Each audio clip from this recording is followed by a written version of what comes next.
நன்றி சொல்லி துதிக்கின்றேனையா. நடத்தி வந்த பாதைகள் நினைக்கும் போதெல்லாம் கண்ணீரோடு நன்றி சொல்லி துதிக்கின்றேனையா.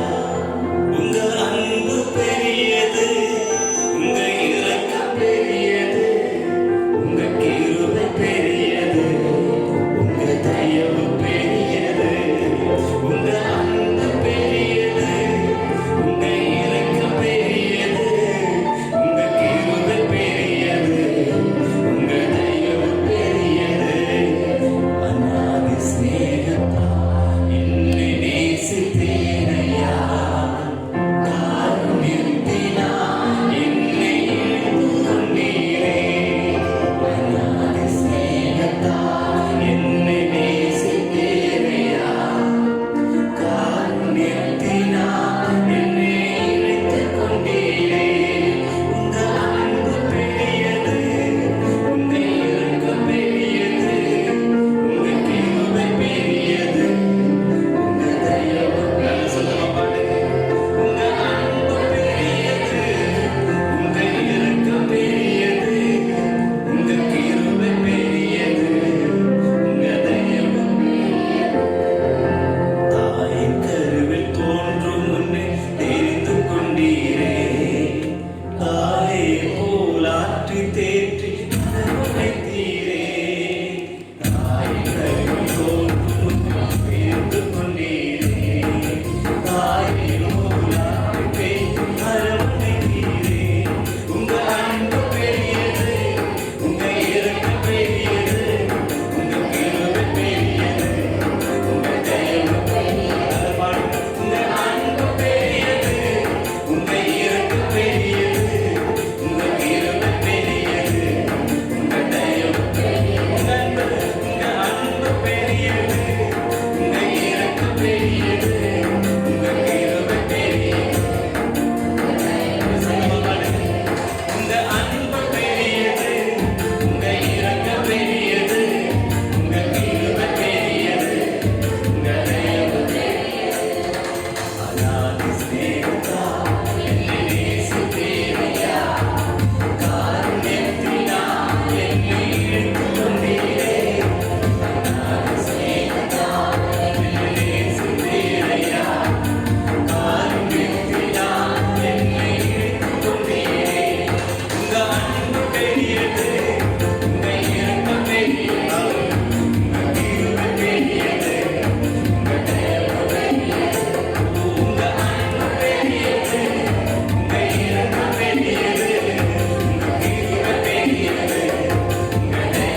നിനക്ക് നന്ദി. എന്മേലെ ഇറങ്ങി. ഹല്ലേലൂയ. ഒരുമിച്ച് എല്ലാവരും ഒരേ ഒരു ചർമ്മം കൂടെ പാടി നാം പിടിക്കും വരുമ്പോകണം. നമ്പുവേൻ യേശു ഒരുവരെ, നമ്പുവേൻ യേശു ഒരുവരെ, നമ്പുവേൻ യേശു ഒരുവരെ, നമ്പുവേൻ യേശു ഒരുവരെ.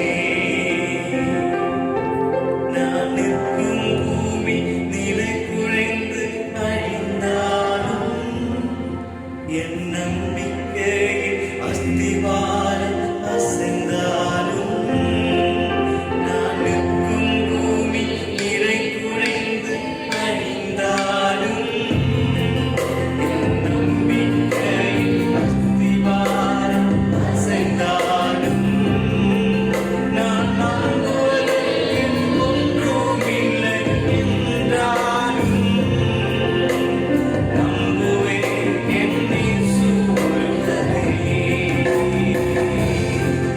நான் நம்புவதற்கு ஒன்றுமில்லை என்றாலும், நம்புவேன் என் இயேசு ஒருவரே. நம்புவேன் என் இயேசு ஒருவரே. ஹல்லேலூயா. நம்புவேன் என் இயேசு. சத்தத்தை பாடுங்க. நம்புவேன் என் இயேசு ஒருவரே. ஹல்லேலூயா. நம்புவேன் என் இயேசு ஒருவரே. தலைமுறை நம்புவேன். நம்புவேன் என் இயேசு ஒருவரே. ஆமென். நம்புவேன் என் இயேசு ஒருவரே. நன்றி இயேசுவே,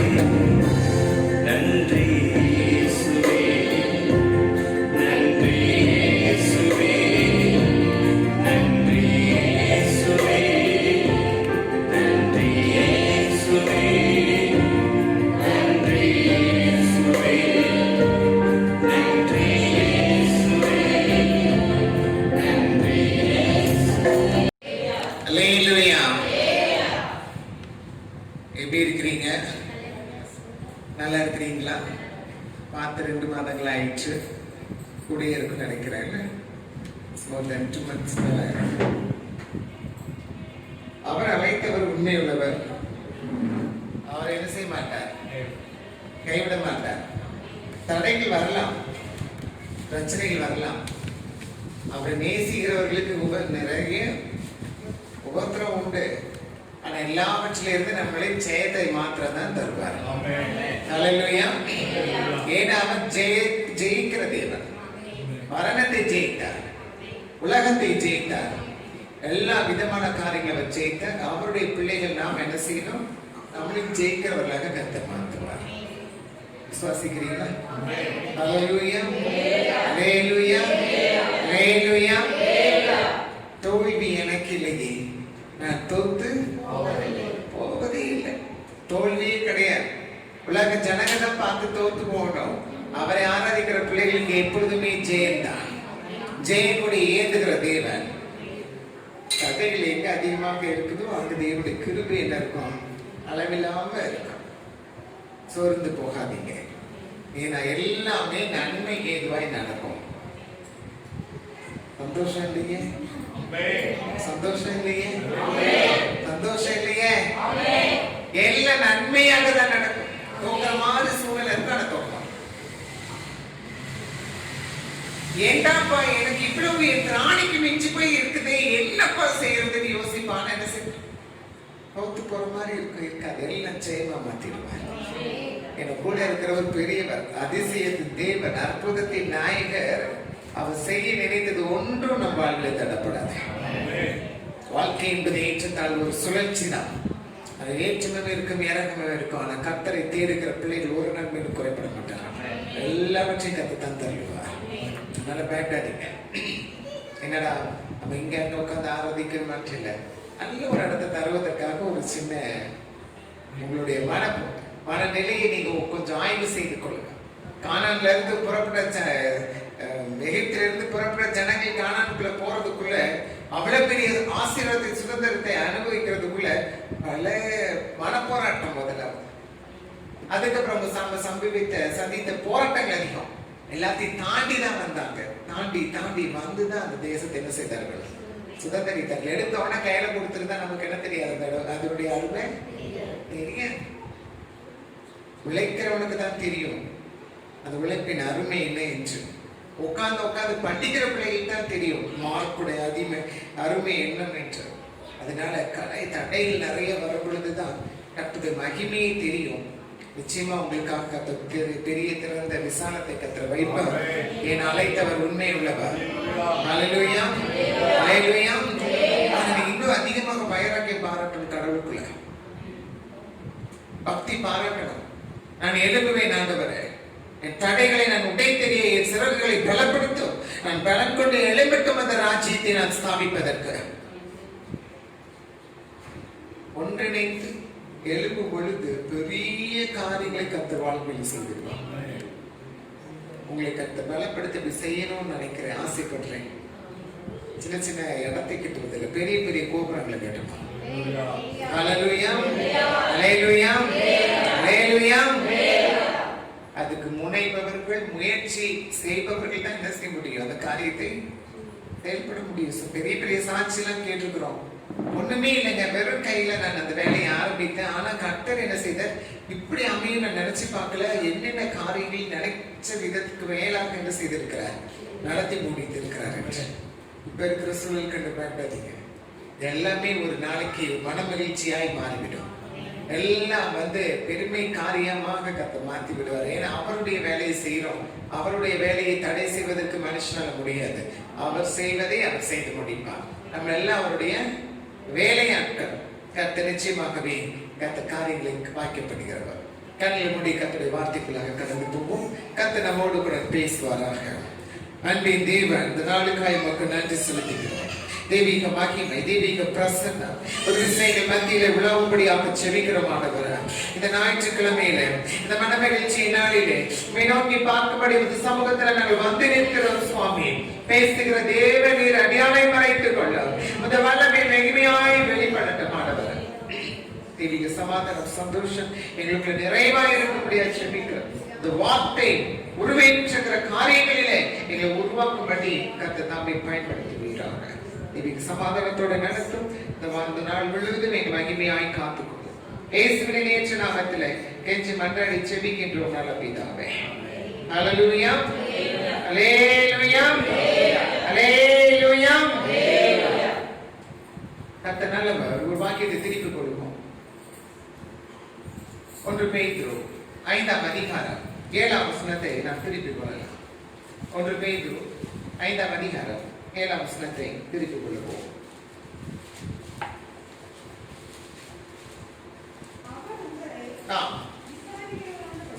அவர் நம்மை விசாரிக்கிறவரானபடியினால் உங்கள் கவலைகள் எல்லாவற்றையும் என்ன செய்வீர்கள்? மனிதனை தேடி தேடி போய் நாம் விசாரிக்க நம்ம சொல்லுவோம். என்னை கேட்பார் ஒருவரும் இல்லை. என்னோட பிரச்சனை காது கொடுத்த மற்றவர்கள் பொறுமையை கேட்பவர்கள் யாரும் இல்லை. ஆனா நம்ம என்ன செய்யறோம்? யார்ட்டையாவது என் குறைகளை சொல்லிவிட்டால் அவர்கள் குறைகளை கேட்பார்களே, கொஞ்சம் மனசு என்ன செய்துவிடும்? ஆறுதல் ஆக்கிவிடும். எவ்வளவு நேரம் தான் அவங்க பேசினாலும் கேட்பாங்க. எவ்வளவு நேரம் தான் அவங்க திரும்ப திரும்ப ஒரே பிரச்சனை மறுபடியும் கேட்க முடியும்? போய் இவங்களுக்கு வேற வேலையே இல்லை. இவளால என்ன செய்ய முடியாது? இதுக்கு மேல சொல்ல முடியல. எப்ப பார்த்தாலும் இதே பிரச்சனை எடுத்துட்டு வரையே, இதை தாண்டி பிரச்சனை உனக்கு இல்லையா அப்படின்னு சலித்து போகும்படியாக நிறைய பேர் கேட்கிறவர்கள் என்ன செய்வார்கள்? பிரச்சனையை யோசிப்பார்கள். ஆனா கர்த்தர் அப்படி அல்ல. நீங்க ஒரே பிரச்சனை எத்தனை தடவை இந்த சமூகத்துல உட்கார்ந்து கொண்டினாலும் அவர் மீண்டுமாக நம்மளை விசாரிக்க அந்த செவி கொடுத்து கேட்கிற தேவன் நம்மளை விடுதலை செய்ய இறங்கிடுவார். ஹல்லேலூயா, ஹல்லேலூயா. நம்மை விசாரிக்க உலகம் ஒரு விசாரிக்கும், மனிதன் வேற விதமாய் விசாரிப்பான், பார்க்கிறவர்கள் ஒரு விதமான விசாரிப்புகள் வைப்பார்கள். அவர்களுக்கு என்ன யோசிக்குதோ அதை தான் சொல்லுவாங்க. அவங்களுக்கு என்ன தெரியுமோ அதை தான் அவங்களுக்கு பதில் சொல்ல முடியும். அதை தாண்டி அவங்களுக்கு என்ன செய்ய முடியாது? பதில் சொல்ல முடியாது. இவர்களுடைய பிரச்சனையை சொன்னால் இவர்களால் பதில் சொல்ல முடியும், நமக்கு ஒரு நல்ல ஒரு தீர்மானத்தையும் நமக்கு ஒரு வழியை காட்டுவார்கள் என்று நம்ம நினைப்போம். அவங்களுக்கு எவ்வளவு சிந்தனை, எவ்வளவு அனுபவம் இருக்கிறதோ அதுக்கு மட்டும்தான் உங்களால பதில் சொல்ல முடியும். எல்லாவற்றுக்கும் எல்லாராலும் என்ன செய்ய முடியாது, வழி நடத்திட முடியாது. தேவன் ஒருவர் மாத்திருந்தான் ஏற்ற நேரத்துல நம்ம என்ன நடத்தணும், எப்படி பண்ணணுங்கிறதை திட்டமாய் நம்மளோடு கூட பேசுகிறவா. வலி என்ன என்பதை அவர் மாமிசமாக வந்ததுனால் இந்த சரீரத்தில் உணர்ந்திருக்கிறார். அவருக்கு என்ன தேவை என்பதை, நமக்கு என்ன வேண்டும் என்பதை அவர் நன்கு அறிந்திருக்கிறவர். ஏன்னா அவர் நம்மளுடைய அன்புக்காக இயங்கி நின்றவர்களா, நம்மை வேண்டும் என்று சொல்லி அவர் இந்த உலகத்துக்கு வந்தவர் அல்லவா. அவருக்கு என்ன தேவை, நமக்கு என்ன தேவை, எல்லாத்தையும் அறிந்திருக்கிறவர். தாய்க்கு தெரியும் பிள்ளை எந்த நேரத்துக்கு என்ன கொடுத்த அந்த பிள்ளை அமைதியா இருக்கும். அவங்களுக்கு தெரியும் எதனால் எப்ப நம்ம பண்ணா அவங்க கரெக்டா இருப்பாங்கன்னு சொல்லி. ஆனா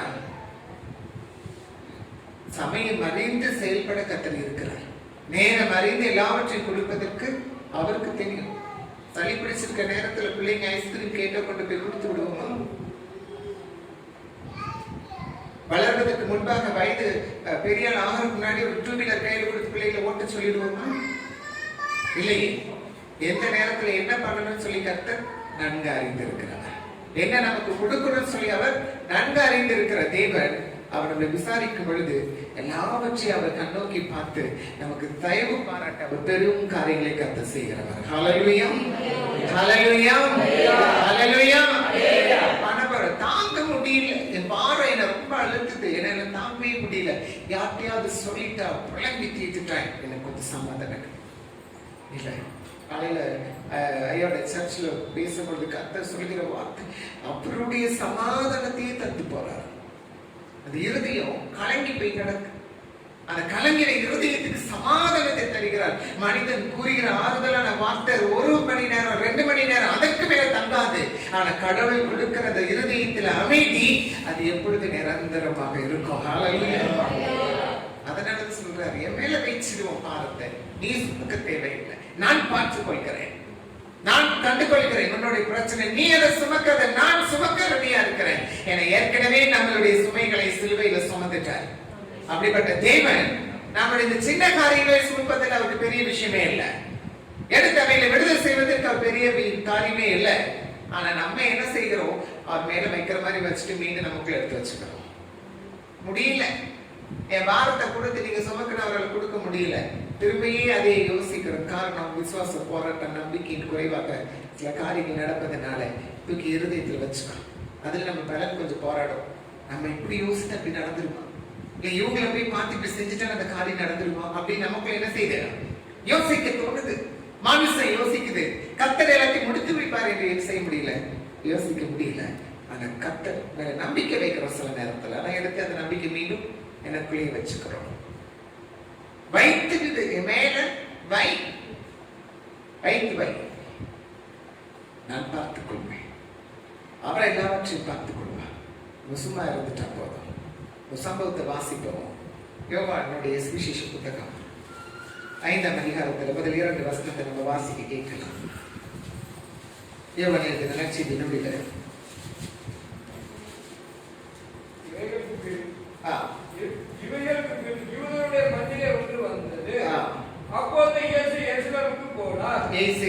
போனார். எபிரேய பாஷையிலே பெதஸ்தா என்னப்பட்ட ஒரு குளம் எருசலேமில் ஆட்டு வாசலின் அருகே இருக்கிறது. அதற்கு 5 மண்டபங்கள் உண்டு. அவைகளிலே குருடர், சப்பானிகள், சூம்பின உறுப்புடையவர்கள் முதலான வியாதிக்காரர் அநேகர் பற்றியிருந்து தண்ணீர் எப்பொழுது கலங்கும் காத்துக் கொண்டிருப்பார்கள். எல்லாருக்கும் இந்த சம்பவம் நல்லா தெரிஞ்ச ஒரு சம்பவம் தான். ஏன்னா அங்க பெரிய ஒரு சுகம் கிடைச்சு, அதனால எல்லாருக்கும் நல்லா தெரியும், சம்பவத்துக்குரிய திட்டமாக தெரியும். ஆனா இங்க ஒரு நம்பிக்கை வைத்திருந்தார்கள். என்ன நம்பிக்கை வைத்திருந்தார்கள்? குளம் எப்பொழுது முதலாவது கலக்கப்படும், முதலாவது யார் இறங்குவார்கள், அவர்கள் கர்த்தருடைய சுகத்தை என்ன செய்வார்கள், பெற்றுக் கொள்வார்கள். அவருடைய நம்பிக்கை எங்க இருந்தது? குளத்தின் மீது இருந்தது, தேவ தூதன் மீது இருந்தது. அவருடைய நம்பிக்கை பார்த்து அந்த சுகம் பெற்றோர் மீது இருந்தது. அதனால அவைகளையே நோக்கி கொண்டிருந்தார்கள், அவைகளையே பின்பற்றி இருந்தார்கள். எப்பொழுது நேரம் வரும், போன மாதம் இந்த நேரத்தில் தேவதூதன் இறங்கினார், அதுக்கு முந்தின மாதத்தில் இந்த நேரத்தில் அந்த தூதன் இறங்கினார். இப்பேற்பட்ட வியாதி உள்ளுக்குள்ள இருந்து போயிடுச்சு, ஏன் வியாதி அதை விட பரவாயில்ல, நிச்சயமா சுகமாகும் என்று காத்து இருந்தவர்கள் பல பேர். கண்டு கண்டு எல்லாவற்றையும் இப்படி இவங்களுக்கு நடந்தது போல எனக்கு நடக்காதா, இவங்களுக்கு சுகம் பெற்றது போல எனக்கு நடந்துராதா அப்படின்னு நம்ம நோக்கி பார்த்து கொண்டு இருந்தோமே ஒழிய, ஆனா கடவுள் நம்ம எந்த விதத்துல நடத்த போகிறார் என்பதை நம்ம நோக்கவில்லை. காரணம், கண்டு கண்டு நம்ம என்ன செய்து விட்டோம், விசுவாசிக்க பழகிட்டோம். அதனால என்ன ஆயிடுச்சு, அங்க 38 வருஷம் ஒரு வியாதியிலேயே என்ன இருக்க வேண்டியதாயிடுச்சு, காத்து இருக்க வேண்டியதாயிடுச்சு. உடனே அவனுக்கு சுகம் கிடைக்க முடியல.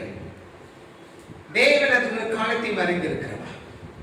விசுவாசம் எங்க நடந்துச்சு, 38 வருஷம் உன்னுடைய விசுவாசம் இந்த குளத்துக்குள்ள இறங்கிட்டா நான் என்ன செய்வேன் பெற்றேன். பாருங்க, அவன் வைத்திருந்த நம்பிக்கை கூட பார்த்ததுனால மனசு என்ன ஆயிடுச்சு, ரொம்ப கதாத்திரம் ஆகி போச்சு. ஆனா 38 வருஷம் என்ன செய்யல, அதை விடவே இல்லை. இறங்கிட்டா, யாராவது உதவி செய்யிட்டா நான் அந்த குளத்துல இறங்கிடுவேன், எனக்கு உதவி செய்ய யாராவது ஒருத்தர் வந்தா போதும்.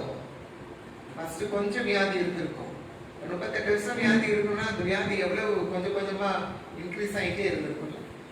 ஒவ்வொரு நாளிலும் ஒவ்வொரு நேரத்திலும் அவனுடைய பலவீனங்கள் அதிகமாக ஆக ஆக கடைசியில தூக்கி கொண்டு விடுவதற்கு ஒரு சூழல் தேவைப்பட்டுச்சு. பலவீனம் என்னன்னா, எல்லாருக்குமே ஒரு போட்டி இருந்தது. ஏன்னா யாராவது முதல் நாள் தான் என்ன செய்யணும், முன்னாடி யாரும் நல்ல திடகாத்திரமா இருக்கிறவங்க இறங்கிடுவாங்க, கொஞ்சம் ரொம்ப பலவீனமா இருக்கவங்க 4 பேர் தூக்கி வந்து உள்ள விடணும். ஆனா இவங்க உதவி செய்வாங்க யாரும் இல்லாமல் தனிமையாக கிடந்து, 4 பேர் இல்லை, கேட்பதற்கு யாரும் இல்லை, உறவினர் கூட இல்லை, தூக்கி கொண்டு விடுவதற்கு ஆள் இல்லாதபடி 38 ஆண்டுகளாக அனாதையாய் அந்த குளத்தின் அருகே என்ன செய்திருந்திருக்கிறார், படுத்திருந்திருக்கிறார். என்னை கேட்பதற்கு, என்னை விசாரிக்க ஒருவர் உண்டு. அவன் பாரம் எல்லாம் மனுஷன் கிட்ட சொல்லியிருப்பான், என்ன கொஞ்சம் தூக்கி கொஞ்சம் விட்டுடுங்களேன். இதோ தேவதூதனை பார்த்துட்டு முதலாவது நான் இறங்கிக்கிறேன்னு சொல்லிட்டு கேட்டிருப்பான். பக்கத்துல இருக்கிறவன், நீ சொல்லிட்டே இரு, நான் போய் முதலாவது என்ன செய்யறேன், இறங்கி சுகத்தை பெற்றுட்டு போறேன். நம்பிக்கை, எது மேல நம்ம நம்பிக்கை வச்சிருக்கிறோம், காண்கிற காரியம் இல்ல, பார்க்கிற விஷயங்கள் இல்ல, கர்த்தருடைய வார்த்தை, கர்த்தருடைய கிரியைகளை நம்ம நம்பும் பொழுது நிச்சயமா இல்லை. 38 வருஷம் வரைக்கும் நம்ம காத்திருக்க தேவையில்லை. அவர் சடுதியாய் இறங்கி சகல நன்மையும் செய்துவிட கர்த்தரை இறங்கிவிடுவார். ஹல்லேலூயா, ஹல்லேலூயா. 38 ஆண்டுகள் காத்திருக்க வேண்டியது அவசியம் இல்லைங்க. ஏற்ற நேரம் இன்னும் 38 ஆண்டுகள் தேவையில்லைங்க. காலம் ரொம்ப சமீபம். சடுதியா இறங்குகிறப்பா, தேடி வந்துட்டார். என்னப்பா உன் நம்பிக்கை எங்க வச்சிருக்கிற, என்னப்பா உனக்கு வேணும்? அவன் வயதுதான் 38 கிடையாது, அவன் வியாதி படுக்கை 38 வருஷம். அப்ப 38 வருஷம்னா பாருங்க, இயேசு கிறிஸ்து பிறந்து மனிதனாய் வளர்ந்து அவர் ஊழியத்தை ஆரம்பிக்கும் போது 33 ஆண்டுகள் என்று சொல்லி வேத வாக்கிய ஆராய்ச்சியாளர்கள் சொல்கிறார்கள். ஆனா அதை விட இவர் வயசு அதிகம், வியாதி அதிகம், வியாதியுடைய ஆண்டுகளும் அதிகம். இயேசு கிறிஸ்து பிறப்பதற்கு முன்பாகவே இவன் வியாதியஸ்தனாக அங்கு கிடக்கிறார். யார் அறிய முடியும்? அவருக்கு பின்னாக மனிதனாய் பிறந்தவர் அவர் வியாதியை வெகு காலம் என்று அறிந்து அவனை விசாரிக்கும்படி பக்கத்துல போறார். எவ்வளவு பெரிய தேவன், பக்கத்துல போய் நிற்க முடியுமா? இல்ல நல்லா குளிச்சு சோப்பு போட்டு குளிச்சிருப்பாரு, இல்ல ஸ்ப்ரே தான் அடிச்சுட்டு படுத்து கிடந்திருப்பாரு.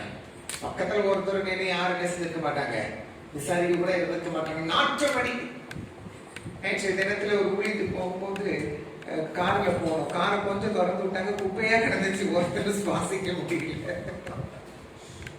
குப்பையா கிடந்துச்சு, கொஞ்சம் சுவாசிக்கலால முடியல. ஐயோ ஏத்துக்க கண்ணாடி, ஏத்துக்க கண்ணாடி, ஏத்துக்க வரும்போது இந்த வழியில தயவு செய்யாதீங்க, கொண்டு வராதீங்க எங்களை. அதுக்கு அந்த 2 செகண்ட் கிராஸ் பண்ணிருக்கே அந்த நாட்டத்தை என்ன செய்ய முடியல, சுவாசிக்க முடியல. 38 வருஷம் அவர் என்ன நினைச்சிருப்பாரு, கொஞ்சம் போய் குளிக்க போயிட்டு வரது கூட தேவதூதனை இறங்கி குளத்தை கலக்கிடுவாரோ, அந்த குளிக்க கூட போக வேண்டாம், அந்த இடத்துலயே இருந்துட்டோம். எப்ப இறங்குவார், இன்னைக்கு நாளைக்கு இப்படியே நம்பிக்கை வைத்து காலங்களை கழித்து வீணாய் படுத்து கிடந்தார். அந்த கர்த்தர் பார்த்தார், ஒரு நாட்களை நீ வீணடிப்பதற்கல்ல, உன்னை விசாரிப்பதற்காக அவரே மனிதனாய் பிறந்து இறங்கி தேடி வந்துட்டார். ஹல்லேலூயா, ஹல்லேலூயா. ஹalleluya. கர்த்தருக்குள்ள இருக்கிற ஒரு ஸ்பெஷல் என்னன்னா அவர் தேடி வருவார், தேடி வந்து விசாரிப்பார், மனிதன் மூலமா வருவார், எப்படினாலும் வந்து விடுவார். நம்ம துக்கத்துல துயரத்துல எங்கேயாவது காத்திருந்தா போதும், நம்ம தேடி வந்து விசாரிப்பதற்கு அவர் தம்மை ஏற்ற நேரத்தில் இறங்குகிற தேவனாக இருக்கிறார்.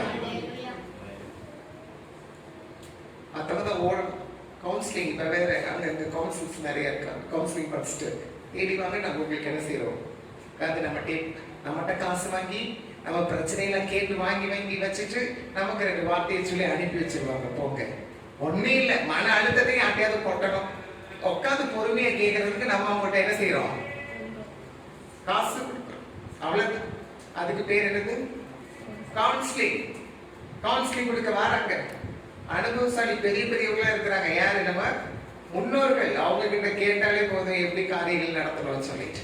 ஆனா நம்மளால என்ன செய்ய முடியல, சொல்றதை கேட்க முடியாது. பெரியவங்க போய் சொன்னா, நான் தான் ஏற்கனவே சொன்ன இந்த விஷயத்த செய்யாதவன்ட்ட சொன்னதா இல்லையா அப்படின்னு திட்டுவாங்கன்னு சொல்லி நிறைய பணம் படைத்தவர்கள் என்ன செய்யறாங்க, கவுன்சிலர் தேடி ஓடி போய் காசு கொடுத்து உட்கார வச்சு அவர்கிட்ட மனதெல்லாம் கொட்டி, அந்த நேரம் அவர் ஆறுதலா இருக்கான மீன் என்ன ஆயிடும், பிரச்சனை பின்னாடியே தான் வந்துடும்.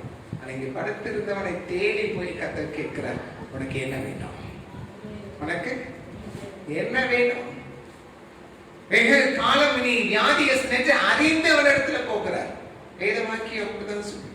வெகு காலமாக அவன் பட்ட படுக்கையாவே இருக்கிறான். யார் சொல்லி இருப்பார், யார் வந்து ஆண்டவனே அவருக்கு வந்து சுகம் கொடுங்க சொன்னது, அவரை தேடி போய் பார்த்த. வெகு காலமும் பிரச்சனை என்னப்பா, யாரும் உனக்கு விசாரிக்க வரலையே, யாரும் உனக்கு உதவி செய்ய வரலையே, உனக்கு என்ன பிரச்சனை. தனித்து நின்ற நேரத்துல தேடி வந்து அவனை விசாரிக்க வந்த அந்த ஆறுதல் வார்த்தைக்கு அவன் சொன்ன வார்த்தை என்ன தெரியுமா, என்னை குளத்துல கொண்டு போய் விடுறதுக்கு ஆள் இல்லை. அந்த வார்த்தை வாசிங்க, என்னை குளத்துல கொண்டு விடுறதுக்கு ஒருவரும் இல்லை. அவருக்கு என்ன நினைப்பு வந்திருக்கும், தண்ணீர் கலக்கப்படும் போது, தண்ணீர் கலக்கப்பட கூட பாருங்க, நம்பிக்கை பாருங்க, தண்ணீர் கலக்கப்படும் பொழுது என்னை குளத்தில் கொண்டு போய் விடுவதற்கு ஒருவரும் இல்லை, என்னை குளத்திலே கொண்டு போய் விடுவதற்கு ஒருவரும் இல்லை, ஒருவரும் இல்லை. ஆண்டவரை, நீர் ஒருத்தர் என்னை தேடி வந்திருக்கிறீர், நீராவது எனக்கு வந்து தூக்கி கொண்டு போய் விடும். அவனுடைய எதிர்பார்ப்பு அதுதான். இதுவரைக்கும் கேட்க யாரும் வரல, உதவி கேட்டவங்க யாரும் எனக்கு தொடுவதற்கு கூட மனசு இல்லை. என் அவ்வளவு நாற்றம் அடித்த என் உடலை தொடுவதற்கு யாருக்கும் மனதில்லை. ஆனா என்னை தேடி வந்து கேட்கிற நீர், இவர்கிட்ட என் குறை சொன்னா இவராவது தூக்கி கொண்டு விடுவதற்கு யாராவது ஒருத்தர், நீங்களா உங்களை சார்ந்தவராது யாராவது ஒருத்தர் என்னை குளத்துல கொண்டு விட்டுட்டுமே, அந்த நம்பிக்கையில் தான் காத்துட்டு இருக்க. யாராவது ஒருவர் பிரச்சனை தீர்க்கட்டுமே, யாராவது ஒருவர் என்னுடைய பிரச்சனையை மாற்றுவதற்கு வரட்டுமே. தேடி வந்து விசாரிக்கிறவர் யார் என்று அவன் கண்களுக்கு தெரியவில்லை, அவர் இயேசு என்று அவனுக்கு அறியப்படவில்லை. அநேக நேரத்தில் அப்படிதான் கண்கள் எல்லாம் மறைக்கப்பட்டு உட்கார்ந்து இருக்கிறோம். காரணம், என் நம்பிக்கையெல்லாம் வெளியே இருக்கு, கர்த்தர் மேல இல்லை. என் நம்பிக்கையெல்லாம் பலத்தின் மேல இருக்கு, கர்த்தர் மேல இல்லை. அதனால கூட நிற்கவர் யார் என்று அறியாதபடி இருக்கிறோம். அவன் கூட இருந்தவர் கர்த்தர் என்று அவனுக்கு தெரியும். அவன் மனசுல என்ன தோணுச்சோ அதான் சொல்வார். ஏன்னா வீட்டுக்கு போனா என்ன உள்ள விட்டுடுவார், குளத்துல விட்டுடுவார். அது எப்படி விடணும், ஆள விடணும். அதுக்கு முன்னாடி யாராவது வேகமா தூக்கி போய் மற்றவங்களை விட்டுறக்கூடாது. வியாதியஸ்தர்களுக்கு ஒரு காம்படிஷன் இல்லை, பலவான்களுக்கு தான் ஓட்டப்பந்தயம் வைப்பாங்க, வியாதியஸ்தர்கள் ஓட்டப்பந்தயம் வைப்பாங்களே. நீங்க அதுதான் நடந்தது. உள்ள முந்தி யார் இறங்கிட்டாங்களோ அவங்க தான் சிறு பெறுவார்கள். தேவன் அவனுக்கு கிடைக்கவே இல்லையே, அவனை தோத்து போய் படுத்து கிடக்கிறானே, அவனுக்கு ஒரு வாழ்க்கையை கொடுக்கணும்னு சொல்லி தெரிவித்தார். யாருக்கு போவான் போய் கேட்டது கூட அவன் நம்பிக்கையே என்ன, அவனுடைய சிந்தை என்னதோ அதுதான் சொல்றாப்புல. நம்மளுடைய ஜெபமும் சில நேரத்துல பாருங்க அப்படிதான் மாறுது. உனக்கு என்னப்பா வேணும், அப்பா இப்படி பண்ணிட்டீங்கன்னா சரியா மாறிடும். இந்த காரியம் வந்துட்டா எனக்கு வாழ்க்கையில அமைஞ்சிட்டா என் வாழ்க்கையில சந்தோஷம் வந்துடும். இப்படி காரியத்தை மாற்றி அமைச்சு தந்தீங்க, என் வாழ்க்கையில எல்லாமே நன்மையாக வெற்றியை பெற்று விடுவேன். ஏன்னா என் சிந்தையில என்ன போட்டு வச்சிருக்கிறனோ, என்ன இச்சித்து வச்சிருக்கிறனோ அதை மாத்திரம் தான் நான் சொல்ல பழகி கொண்டேன் ஒழிய, கடவுள் என்னை என்ன செய்ய போகிறார் என்று எனக்கு ஒப்பு கொடுக்க எனக்கு மனதில்லை. அவனுக்கு அது இன்னார் என்று தெரியல. ஆனா தெரிந்த பிள்ளைகள் ஆண்டுட்டு செவிக்கு உட்கார்ந்தவர்கள். ஆண்டவரே, உமக்கு என்னப்பா வேணும்? உமக்கு என்ன திட்டம் என் வாழ்வில் வைத்திருக்கிறேன்? என் வாழ்க்கை படுத்த படுக்கையாய் 38 வருஷமாய் இருக்கிறது. இத்தனை ஆண்டுகளாக என் வாழ்க்கை படுத்த படுக்கையா இருக்கிறது. ஒருவனும் என் பக்கத்தில் வந்து விசாரிக்க வரல, ஒருவனும் எனக்கு உதவி செய்ய வரல. நான் என்ன செய்யட்டும் ஆண்டவரே? உங்க சித்தம் என்ன நினைச்சோம்? நல்லா வசதியா இருந்தா எல்லாரும் வந்து விசாரிப்பாங்கல்ல. கல்யாண வீட்டுக்கு போகணும்னா நல்ல பல என்ன பண்ணிக்கணும்? கல்யாண வீட்டுக்கு போகவே இல்லையா? கல்யாணமே ஆகலையா? ஏன்பா கல்யாண வீட்டுக்கு போனீங்கன்னா எப்படி போவீங்க? நல்லா பளிச்சுன்னு போகணும்ல. அதனால பட்டு கூட பல பிள்ளைகள் கட்டிட்டு போகணும். எல்லாம் அயன் பண்ணி அதை ட்ரை வாஷ் கொடுத்து பட்டு கூட நிறைய துவைக்கிறதே இல்லை. அப்படியே கட்டிட்டு போய் ஸ்ப்ரே அடிச்சு ரொம்ப விட்டது நிறைய உண்டு. எப்ப பார்த்து ஒரு 5 நிமிஷம் கட்டுறோம்ல, 1/2 மணி நேரம் கட்டுறோம். ஸ்ப்ரே அடிச்சு போட்டாச்சு, போய் உட்காந்தாச்சு. பந்தி விசாரிக்கிறான் பாருங்க. அவங்க கூட மேலே கீழே பாக்குறான். என்னன்னு கழுத்துல எத்தனை செயின் கிடக்குது, எத்தனை லெக் பீஸ் உங்களுக்கு வைக்கலாம் இல்ல. அவனோட விசாரிப்பா அப்படித்தான்.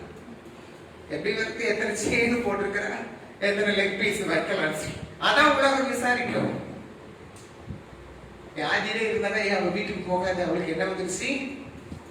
கொரோனா வந்துச்சு. அவ வீட்டுக்கே பக்கத்துல போகாது. தூரமா ஏறி விட்டு காலி பண்ணி போய் விசாரிக்க முடியல. ஒரு இருமல் இருந்துட்டா போகுது. வாட்டியில உட்காந்து எல்லா டைம் திரும்பி பாக்குறான். இவன் பெரிய பாவத்தை செஞ்ச மாதிரி. பக்கத்துல தூக்க கூட முடியாதுங்க அந்த வியாதியில. என்னப்பா உனக்கு தண்ணி வேணுமா? எந்த புடி குடி தூக்கி கொடுக்க முடியல. எனக்கு கையில கொடுத்த கையோட பாத்திரத்துல ஒட்டிட்டு வந்த பயம். இந்த சூழல என்ன பண்ண முடியும்? கர்த்தர் தான் வரணும். கர்த்தர் தான் அதுக்கு அதிசயத்தை செய்யணும். கர்த்தர் தான் தேடி வரணும். மனித ஞானம் இல்ல, மனிதனுடைய மூளை இல்ல, மனிதனுடைய பலம் இல்ல. கர்த்தரே இறங்கி வந்தத பெரிய அடையாள அற்புதத்தை நடத்த முடியும். பாரத்தை தூக்கி என் மேல வச்சிரு, நான் சுமக்க ரெடி.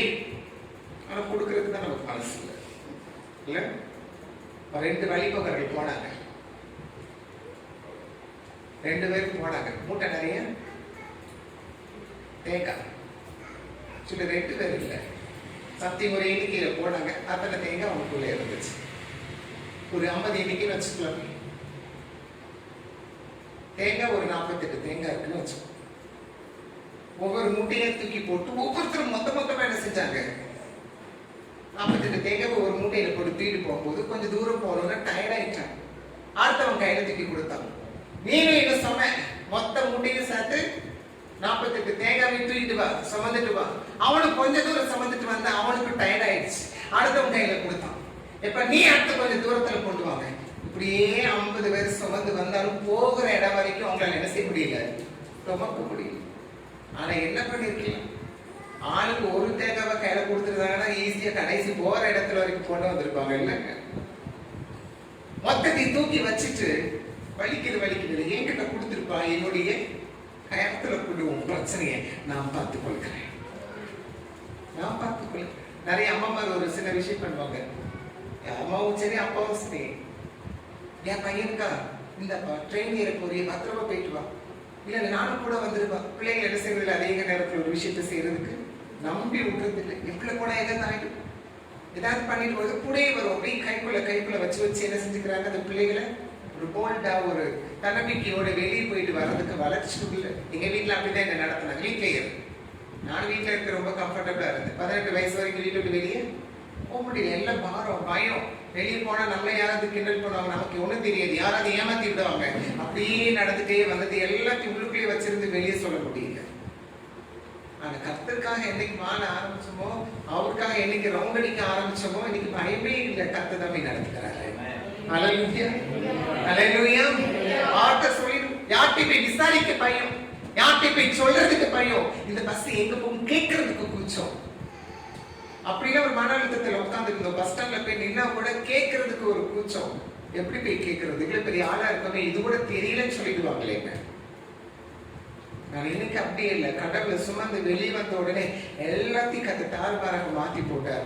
ஜெயமாக கத்து மாத்திட்டே. கூட வருகிறவர் கர்த்தர், நடத்துகிறவர் கர்த்தர், உருவாக்கினவர் கர்த்தர், எடுத்து பயன்படுத்துகிறவர் அவர். ஆனா எல்லா வார்த்தையை இருதயத்தில் வைத்து வைத்தா எப்படி முடியும்? ஏண்டதை புடின்னு சொல்லிட்டாரு. உன்னை லகுவாய் கத்த நடத்துவேன் என்று.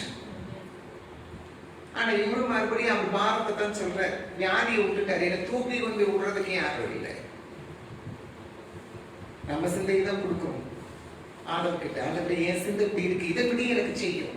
இல்லப்பா அதை விட எதுப்பா, உன்னை தூக்கி விடுறதுக்கு யாரும் வேண்டாம், யாரும் வந்து உன்னை தூக்க வேண்டாம், நீயே எழுந்து நட. Get up and say, take your bed and walk. எழுந்து நட. உனக்கு பலன் கொடு. 38 ஆண்டுகளாக சோம்பேறியை படுத்து கிடக்கிறாயே, எழுந்து நட. உன் படுக்கை எடுத்துக்கொண்டு நட. ஒரு வார்த்தை சொல்லு கர்த்தாவே. ஒரு வார்த்தையில் அவனோட உடல் முழுவதும் பலன் கொடுச்சு. 38 வருஷம், ஒரு நாள் 2 நாள் இல்ல. அவன் மனது அளவுல சோர்ந்து போயிருப்பான், உடல் அளவுல சோர்ந்து போயிருப்பான், தள்ளாடி கடந்திருப்பான். ஆண்டவரோட வல்லமை இந்த இடத்துல இறங்கின உடனே எல்லா நரம்புகள், சிந்தைகள், அங்குள்ள இருந்த எல்லா மென்டாலிட்டி எல்லாவற்றையும் கர்த்தர் மாற்றி பலப்படுத்தினார். எழுந்தால் நடந்தான். கர்த்தருடைய நாமம் மகிமை அடைந்துச்சு. உலகத்தை பார்த்தீங்கன்னா 38 வருஷம் காத்துதான் இருக்கணும். உங்க சுய எண்ணத்தை நம்பிக்கொண்டு இருந்தா 38 வருஷம் படுத்துதான் நடக்கணும். கர்த்தரை சார்ந்து நிக்கிறவர்க்கோ கர்த்தர் ஜெயத்தை தருகிறார். எனக்கு ஜெயபலமானவர். அவர் சார்ந்து நிக்கிற பிள்ளைகளை என்னைக்குமே அவர் கைவிட்டதாய் சரித்திரமில்லை. எழுந்து நடக்கும்படியான காரியங்களை கர்த்தர் செய்துள்ளார். பிசினஸ் செய்யும்போது அவனுடைய திராணிக்கு மத்தவனை காக்குறது, அவன் இன்னைக்கு இந்த கலர் பெயிண்ட் அடிச்சு வச்சிருக்கிறான், இப்படி டோரை மாத்தி வச்சுட்டான், நம்மளும் அப்படி மாத்திட்டா நம்ம கடையில வியாபாரம் ஆயிடுமா? அவன் இப்படி எல்லாம் யுக்தியை ஃபாலோ பண்றான், அதே மாதிரி நம்ம பண்ணிட்டா முடியும்? ஆண்டவரே என்ன நடத்துங்க, வியாபாரத்துல நான் எப்படி நடந்து போகணும், என்ன செய்யணும், எனக்கு உங்க ஞானத்தை கொடுங்க. மற்றவனுடைய நான் ஞானத்தை நான் காப்பி அடிப்பதற்கல்ல, எனக்கு ஒரு ஞானத்தை தாரும் சொல்லி ஒருவர் கேட்கும் பொழுதுதான் என்ன செய்ய முடியும்? ஆண்டவர் அந்த பிசினஸ் ஆசீர்வதிப்பார். இல்லைன்னா 38 வருஷம் படுக்கையே தான் கிடப்போம். எல்லா பிசினஸ் எல்லாமே மாறி போய்விடும். அந்த கர்த்தர் கூட இருந்துட்டா ஒவ்வொரு புதிய ரூபமா, புதிய கிருபைகளுடன் புதிதான காரியங்களை கர்த்தர் செய்து எழுந்து நடக்கும்படி கர்த்தர் மாற்றி வைத்து விடுவார். ஹல்லேலூயா, ஹல்லேலூயா, ஹல்லேலூயா. எழுந்து நட. பலன் கொண்ட முதலாம் எழுந்தான். அந்த பெட்டு எத்தனை வருஷம் பெட்டுன்னு தெரியல. ஆனா இவனுக்கு வியாதி 38 வருஷம். ஒரு ஹாஸ்பிட்டல் போய் 2 நாள் ட்ரிப்ஸ் ஏத்திட்டு வந்தாலே அந்த ட்ரெஸ்ஸோ அந்த பெட்ஷீட்டையும் என்ன செய்ய மாட்டோம், வீட்டுக்கு போயிட்டு மாட்டோம், போட்டுட்டு வந்துடுவோம். இல்லை தூக்கிட்டு வந்துருக்கீங்கள, இங்க இருந்து போயிட்டு வாங்க எல்லாருக்கும் ப்ரேயர் ஸ்தோத்திரம் சொன்னோட உட்காந்துட்டு சேர வீட்டுக்கு தூக்கிட்டு இருக்கீங்க. இல்ல போட்டுதான் போவோம்ல. ஆனா அதுக்கான பெட்டு இல்ல, வாசிக்கிற வசனத்தை ஒரு படுக்கையை எடுத்துக்கொண்டு நட. உடனே அந்த மனுஷன் சொஸ்தமாகி தன் படுக்கையை எடுத்துக்கொண்டு நடந்து போனார். படுக்கையை எடுத்துக்கொண்டு அழுக்கு இங்க உடலே சுகமாயிடுச்சு. எதுக்கு அந்த அழுக்கான படுக்கை? அது வியாதி படுத்த படுக்கை. ஏன் படுக்கையை எடுத்துக்கொண்டு நடக்க சொன்னாரு? அமைதியா இருக்கு,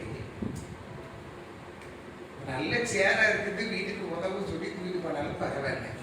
அழுக்கான பெட்டு, வியாதியில நிறைஞ்ச பெட்டு, கிருமி அதையும் தூக்கி நடக்க படுக்கையை சுத்தப்படுத்திட்டாரு. வேஸ்ட் பண்ண வேண்டாம். 38 வருஷம் படுக்கையை வேஸ்ட் பண்ண பத்திட்டாரு. அப்படி இல்லைங்க.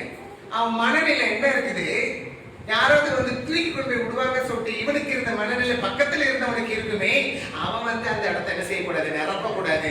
ஓ வாழ்க்கையை பார்த்து மற்றவனுக்கு அத்தனை தேடி வர வேண்டும் என்று சொல்லி அவனை சாட்சியாக நிறுத்தின. ரொம்ப படுக்கை தூக்கிட்டு நட போய் சாட்சியா போய் நின்று வாழ்க்கை சாட்சியா நிற்கும், வாழ்க்கை சாட்சியா நிற்கும். நினைவீங்கள இன்னொரு பண்ணிருப்பாரு.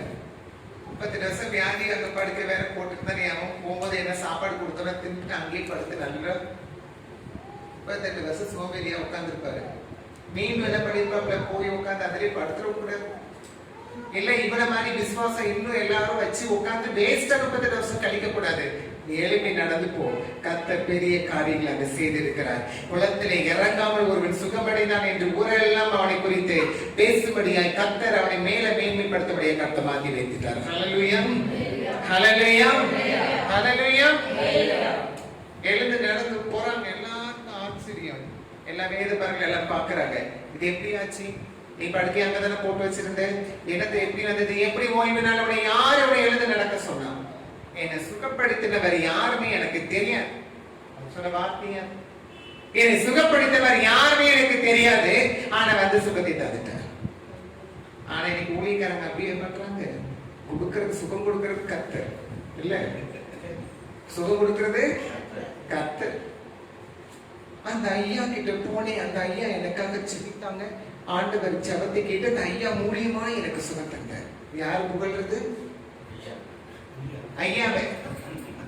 ஐயாவை பார்த்து ஐயா தலையில கைய வச்சாதான் என் சுகமா. ஐயா வரட்டும், ஐயா வரைக்கும் காத்திருப்பேன். என்ன ஆயிடுச்சு? குளத்தை அந்த குளம் கலங்குற குளத்து மீது நம்பிக்கை மாதிரி இங்க என்ன ஆயிடுச்சு? ஐயா மேல நம்பிக்கை வந்துட்டு ஏசப்பாவை காணும் இடத்துல. நாகமாக அப்படிதான் எதிர்பார்த்தாரு. தீர்க்கதரிசி வந்து என்னை தொட்டு சுகமாக்கிட்டோம். குளத்துல போய் குளிக்க சொல்றாரு. ஏன் ஊர்ல புண்ணிய நதி இல்லையா ஓடுறதுக்கு?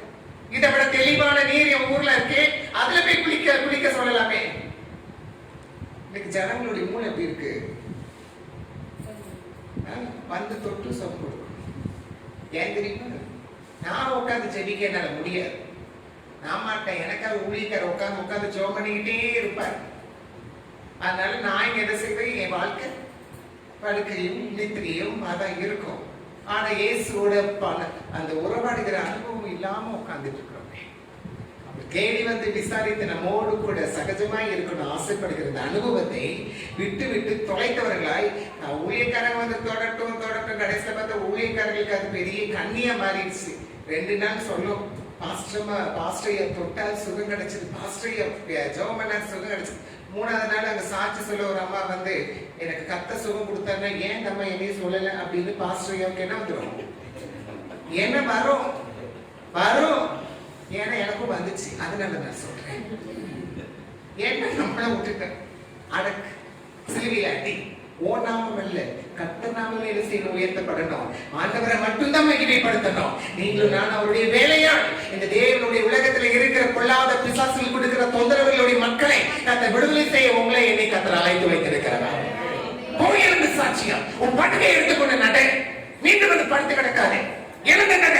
உன்னை மேன்மையாக வைப்பேன். உன்னை அநேக ஜனங்களுக்கு சாட்சியாக வைப்பேன். எடுத்துக்கொண்டு நட. ஹல்லேலூயா, ஹல்லேலூயா. யார் நாமன்னு தெரியல. உனக்கு யார் சுகம் கொடுத்தது? என்ன எழுந்து நடன்னு சொன்னாரு, அவ்வளவுதான் தெரியும். ஆனா உங்களுக்கு தெரியும், எனக்காக எல்லாவற்றையும் செய்தவர் இயேசு கிறிஸ்து. ஹல்லேலூயா. தொடர்ந்து இந்த வாக்கியங்களை வாசிங்க. 5வது அதிகாரத்துல எழுந்து நட என்று சொன்ன உடனே அவன் பலன் கொண்டு எல்லாவற்றையும் எழுந்து நடந்தான். இது ஓய்வு நாளா இருக்கிறது, படுக்கையை எடுத்துக்கொண்டு போகிறது உனக்கு நியாயமல்ல என்றார்கள். அவன் அவர்களுக்கு பிரதித்திரமாக, என்னை சொஸ்தமாக்கிறவர் உன் படுக்கையை எடுத்துக்கொண்டு நடவென்று எனக்கு சொன்னார் என்றார். அதற்கு அவர்கள், உன் படுக்கையை எடுத்துக்கொண்டு நடவென்று உன்னிடம் சொன்ன மனுஷன் யார் என்று அவரிடத்தில் கேட்டார்கள். சொஸ்தமாக்கப்பட்டவன் அவன் இன்னார் என்று அறியவில்லை. அறியவில்லை. அதுக்கப்புறம் என்ன நடக்குது? அவ்விடத்தில் ஜனங்கள் கூட்டமாக இருந்தபடினால் இயேசு விலகி இருந்தார். அதற்கு பின்பு இயேசு அவனை தேவாலயத்திலே கண்டு, இதோ நீ சொஸ்தமானாய், அதிக கேடானது உனக்கு வராதபடி இனி பாவம் செய்யாதே என்றார். இங்கே நான் இயேசு கிறிஸ்து என்று சொல்லி கொடுத்தாரு. நான் தப்பா இயேசு உன்னை சுகப்படுத்தினேன்னு சொன்னாரு. சொல்லியிருக்க அப்படி வசனம். சுத்தமாக்கினவர் யாரு? இயேசு என்று தெரியல. அதுக்கடுத்த வாக்கியத்தை வாசிங்க. அந்த மனுஷன் போய் சுத்தமாக்கினவர் இயேசு என்று யூதருக்கு அறிவித்தார். எப்படி? இயேசு பார்த்து கேட்டாரு, நீ என்ன செய்யாத, அதிக கேடானது ஒன்று வராதபடி பாவம் செய்யாதேன்னு சொன்னாரு. ஆனா இவன் போய் சொல்லிட்டான் அவர் இயேசு கிறிஸ்து. எப்படி? யார்கிட்ட மாட்டி விட்டான் பாருங்க கடைசியில. நான் அவங்கதான் கேட்டாங்க, அங்கதான் போய் சொன்னான். எங்க பாஸ்டர் ஐயா தான் சொன்னாரு இப்படி எல்லாம் இருக்கக்கூடாதுன்னு. எங்க சொல்லக்கூடாது அங்க போய் கரெக்டா நம்ம விசுவாசிக்க மாட்டி விடுவாங்க. அவர் தான் சொன்னாரு எல்லாம். நானும் சொல்லியிருக்கிறேன் எங்க வீட்டுல, எங்க பாஸ்டர் ஐயா தான் சொன்னாங்க, இப்படி சொன்னாங்க, அப்படி சொன்னாங்க. உங்க பாஸ்டர் வர அப்படி இருக்க ஒரு வச்சுக்கிற அப்படின்னாரு. நேரம் சொல்லிட்டப்போ இயேசு தான் கொடுத்தாரு. எப்படி தெரிஞ்சிருக்கு? எதை வச்சு சொன்னா? ஏன் அந்த உலகத்துல பாவம் செய்யாதேன்னு சொல்ற ஒரே ஆளு இயேசு கிறிஸ்து மாத்திரம்தான். என்ன அவ்வளவுதானே உங்க நம்பிக்கை?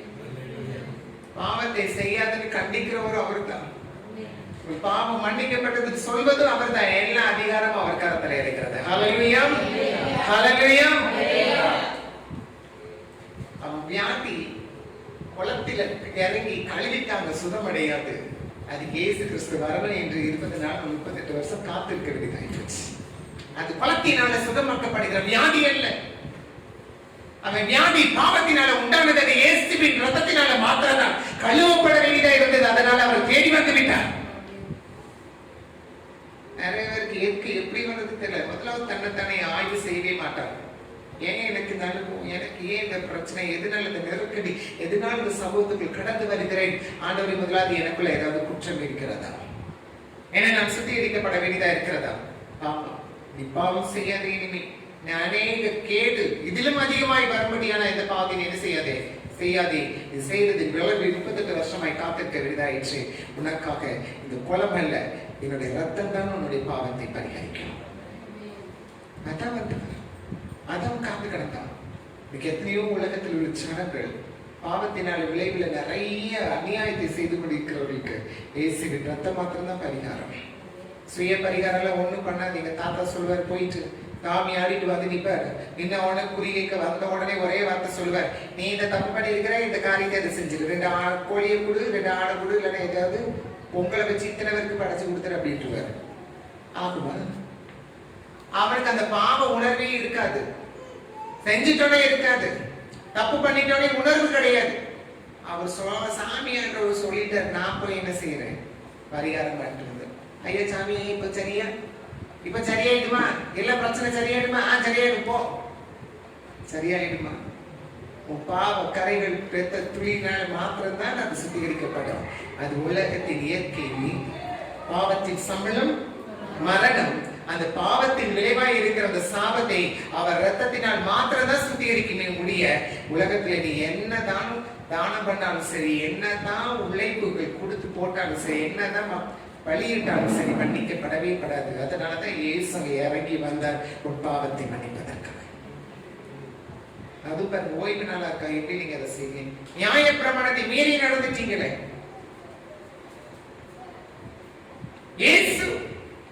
இயேசு அவர் ஒருவரால் மாத்திரம் தான் முடியும். என்னை தேடி வந்து விசாரிக்கிறவருக்கு பாவத்தை மன்னிப்பதற்கும் அதிகாரம் உடையவர்.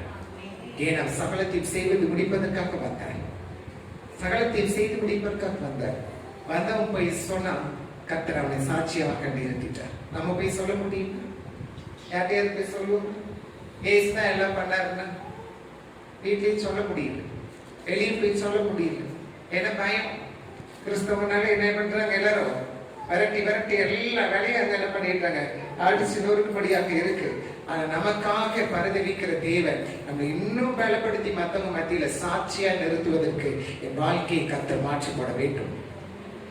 என் வாழ்க்கை சோர்ந்து போய் கிடக்கு, என் ஜெபஜீவியம் சோர்ந்து போய் கிடக்கு, என்னுடைய கர்த்தருடைய ஆவிக்குரிய வாழ்க்கை சோர்ந்து போய் இருக்கு. கர்த்தர் தேடி வருகிறார் என்னை பலனடைய உதவி செய்ய, மற்றவங்களுக்கு சாட்சியாய் நிறுத்துவதற்காக. ஹல்லேலூயா, ஹல்லேலூயா, ஹல்லேலூயா.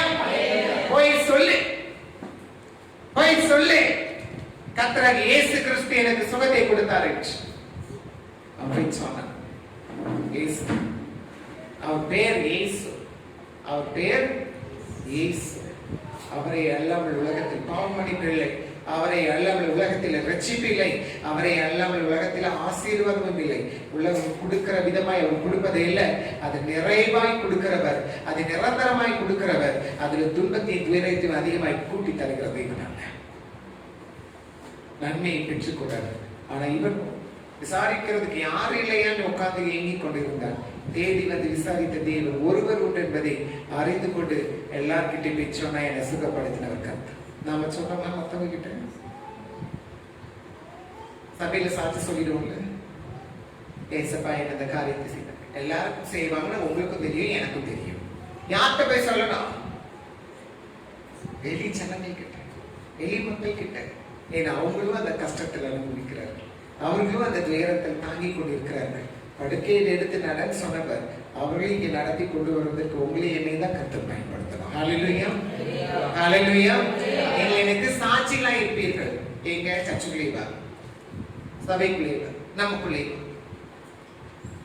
வெளியே எருசலேமில் யூதாவில் உலகத்தின் கடைசி மட்டும் நீங்க எனக்கு என்னவா இருப்பீர்கள்? சாட்சிகளா இருப்பீர்கள். கர்த்தர் என் மரண படுக்கையை மாற்றி இருக்கிறார்.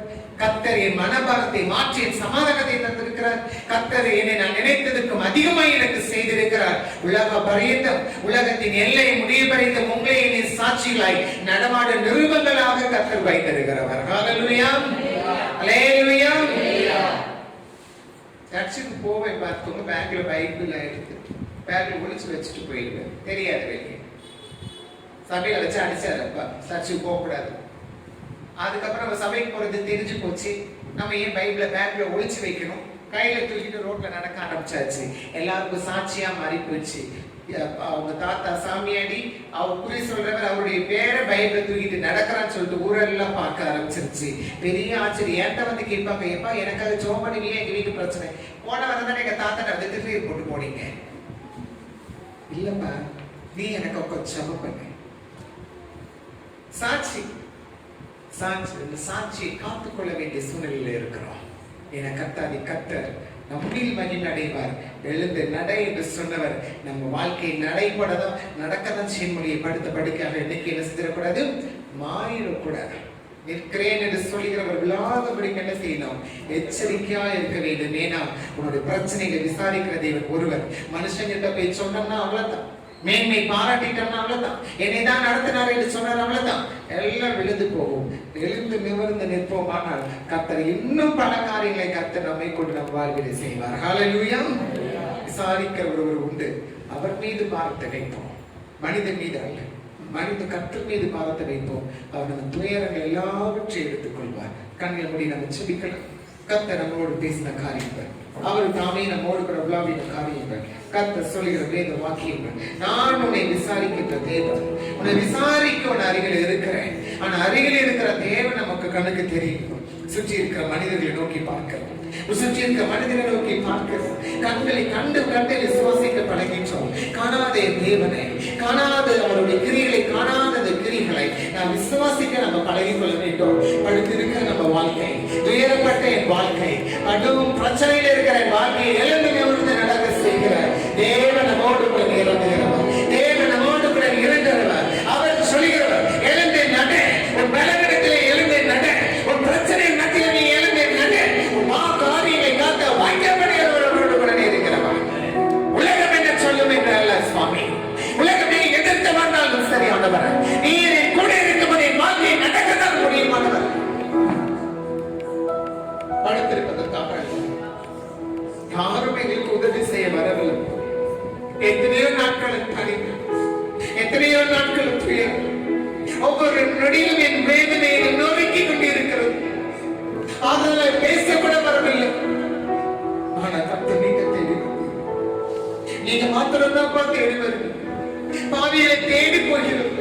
பாவத்தினால் அவனுக்கு வியாதி வந்தது. அந்த வியாதியை போக்க நீங்க தேடி போனீங்க. எங்களே நேசிக்கிறது உலகத்துல யாரும் இல்லை. உண்மையாய் நேசிக்க யாரும் இல்லப்பா, நீங்க மாத்திரம்தான் இருக்கீங்க.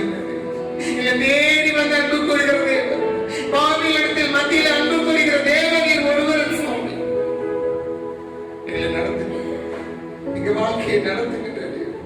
எங்க சொந்த பந்தங்கள் எல்லாம் எங்களை கைவிட்டு இருந்த சூழ்நிலை, அநாதையா நிறைமையா நடந்த சூழ்நிலையில் ஒரு வார்த்தை ஆறுதலாக எங்களுக்குள்ள நேசிக்கிறது. எல்லா ஏளனம் பேசுகிறார்கள். கர்த்தரை தேடி போனாங்க என்ன என்று ஏளனம் பேசுகிறார்கள். ஆனா என் வாழ்க்கை ஒரு நாள் எழுந்து நடக்கும் என்பதை நான் சாட்சியாய் அவர்கள் கிடைக்கட்டும். நான் சாட்சியா நின்ற என் கர்த்தரோடு கூட பேசியிருக்கிறேன்.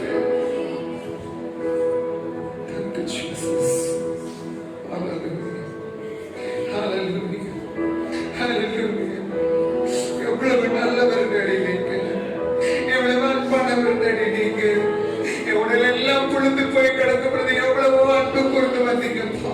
பார்த்தவர்கள் கண்களுக்கு நான் அற்பமாய் அருவருப்பாய் எண்ணப்பட்டிருந்தாலும் அது கண்களில் நான் அருமையானவனாய் நீர் என்னை நோக்கி பார்த்தேன். Thank you, Jesus.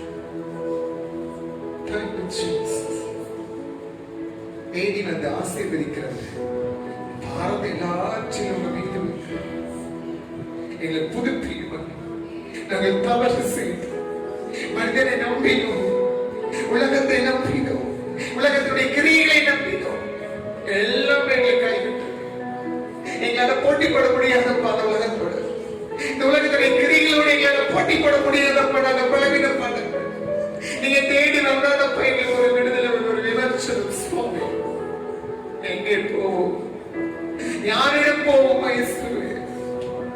உங்களிடத்தில் மாத்திரம் தானப்பா எல்லாம் நீர் தானப்பா எங்களை உண்மையாய் நேசிக்கிறீர். மாய்மால வல்லப்பா உண்மையாய் நேசிக்கிற கடவுள் நீர் ஒருவர் தானப்பா.